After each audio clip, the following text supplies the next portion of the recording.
Un sábado, Jesús iba caminando entre los sembrados y sus discípulos comenzaron a arrancar espigas al pasar. Entonces los fariseos le preguntaron: ¿por qué hacen tus discípulos algo que no está permitido hacer en sábado? Él les respondió: ¿no han leído acaso lo que hizo David una vez que tuvo necesidad y padecían hambre él y sus compañeros? Entró en la casa de Dios en tiempos del sumo sacerdote Abiatar. Comió de los panes sagrados que solo podían comer los sacerdotes y les dio también a sus compañeros. Luego añadió Jesús: el sábado se hizo para el hombre y no el hombre para el sábado. Y el Hijo del Hombre también es dueño del sábado. Palabra del Señor. Gloria a ti, Señor Jesús. Los fariseos le preguntaron a Jesús: ¿por qué hacen tus discípulos algo que no está permitido hacer en sábado? Los fariseos se creían perfectos y por eso acostumbraban juzgar y condenar a los demás. Tristemente hay muchos que se consideran cristianos que se guían por aquel malvado refrán: piensa mal y acertarás, que piensan antes que nada el mal. Sin prueba alguna presuponen el mal en el prójimo, y no solo lo piensan, sino que se atreven a expresarlo en un juicio temerario delante de los demás. Nos dice el Papa Francisco. Jesús nos enseña claramente: no juzguen para que no sean juzgados. Por lo tanto, si no quieres ser juzgado, no juzgues a los demás. Y el Señor va un paso más adelante, indicando precisamente el criterio de la medida. Porque con el juicio con el que ustedes juzguen serán juzgados, y con la medida con la que ustedes midan se les medirá. Todos queremos el día del juicio que el Señor nos mire con benevolencia, que el Señor se olvide de tantas cosas feas que hemos hecho en la vida. Y esto es justo porque somos hijos de Dios, y esto es lo que un hijo espera de su padre, siempre. Pero si tú juzgas continuamente a los demás, con la misma medida serás juzgado. Esto está claro. Quien juzga se coloca en el lugar de Dios. Es tan feo juzgar. El juicio solo a Dios, solo a Él. Por eso dice la carta de Santiago: uno solo es juez, aquel que hizo la ley y que puede salvar y condenar. Pero, ¿quién eres tú para juzgar a tu prójimo? A nosotros nos compete más bien el amor, la comprensión, el rezar por los demás cuando vemos cosas que no están bien. Cuando juzgamos nos colocamos en el lugar de Dios y nuestro juicio es un pobre juicio. Nunca, nunca puede ser un verdadero juicio, porque precisamente el verdadero juicio es el que da Dios. ¿Y por qué nuestro juicio no puede ser como el de Dios?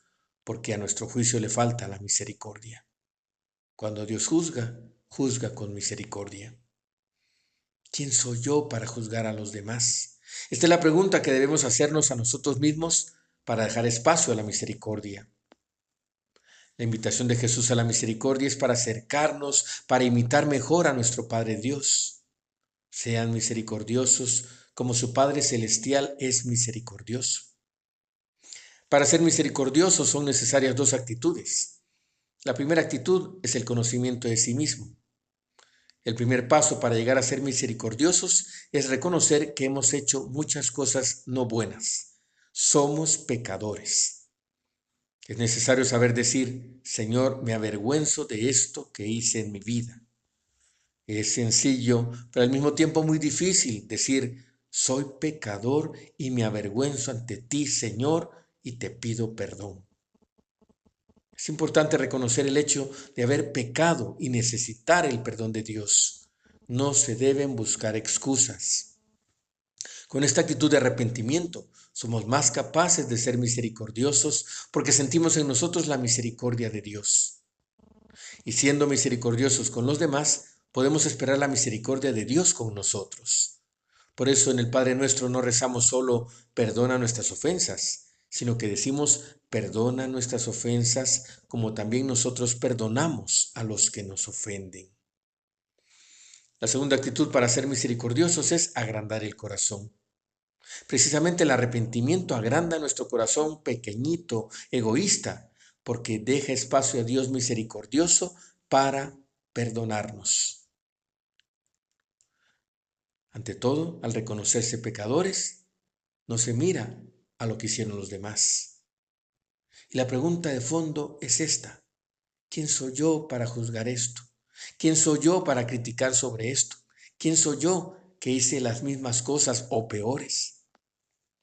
El Señor nos dice en el Evangelio: no juzguen y no serán juzgados, no condenen y no serán condenados, perdonen y serán perdonados.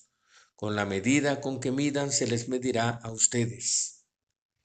Un corazón grande no se enreda en la vida de los demás, no condena, sino que perdona y olvida, precisamente como Dios ha olvidado y perdonado mis pecados. Para ser misericordiosos es necesario, por lo tanto, invocar al Señor, porque es una gracia, y tener estas dos actitudes: reconocer los propios pecados arrepintiéndose y olvidar los pecados y las ofensas de los demás. El hombre y la mujer misericordiosos que tienen un corazón grande siempre disculpan a los demás y piensan en los propios pecados. Y si alguien les dice: ¿has visto lo que hizo aquel o aquella?, tienen la misericordia de responder: sí, pero yo ya tengo bastante con lo que yo hice. Es este el camino de la misericordia que debemos pedir. Si todos nosotros, los pueblos, las personas, las familias, tuviéramos esta actitud, ¿cuánta paz habría en el mundo? ¿Cuánta paz en nuestros corazones? Porque la misericordia nos conduce a la paz. Que nuestra Madre bendita, a quien tantas veces le suplicamos: vuelve a nosotros esos tus ojos misericordiosos, nos ayude a mirar también nosotros con misericordia a nuestros hermanos.